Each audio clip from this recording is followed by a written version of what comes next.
ನಾಗೇಂದ್ರಗೆ ಜಾಮೀನು ಯಾವ ರೀತಿ ಕೊಟ್ಟಿತ್ತು ಅಂತಂದ್ರೆ ಯಾವುದೇ ಕಾರಣಕ್ಕೂ ರಾಜ್ಯವನ್ನ ದಾಟಿ ಹೋಗಬಾರದು, ರಾಜ್ಯವನ್ನ ದಾಟಿ ಹೋಗುವಂತಿಲ್ಲ ಅನ್ನುವಂತಹ ಒಂದು ಷರತ್ತಿತ್ತು.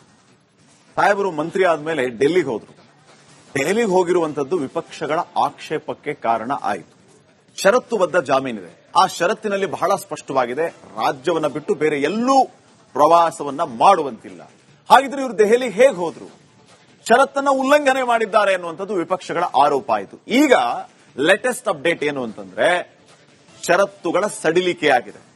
ಆ ಒಂದು ಷರತ್ತೇನಿತ್ತು ಅದಕ್ಕೆ ತಡೆಯನ್ನ ನೀಡಲಾಗಿದೆ.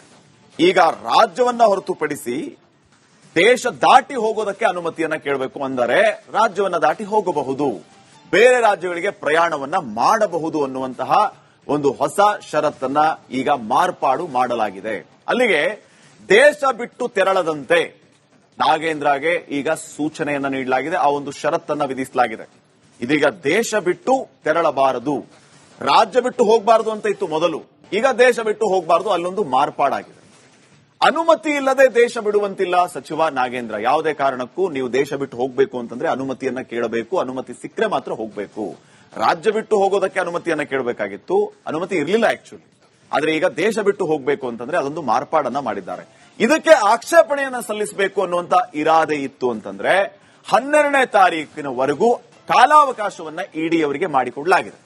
12ನೇ ತಾರೀಕು ನೀವೇನಾದರೂ ಆಕ್ಷೇಪಣೆಯನ್ನ ಸಲ್ಲಿಸುವಂತಹ ವಿಚಾರ ಇತ್ತು ಅಂತಂದ್ರೆ ನೀವು ಆಕ್ಷೇಪಣೆಯನ್ನ ಸಲ್ಲಿಸಬಹುದು ಅಂತ ಕೋರ್ಟ್ ಹೇಳಿ ಈಗ ಒಂದು ಮಾರ್ಪಾಡನ್ನ ಮಾಡಿದೆ.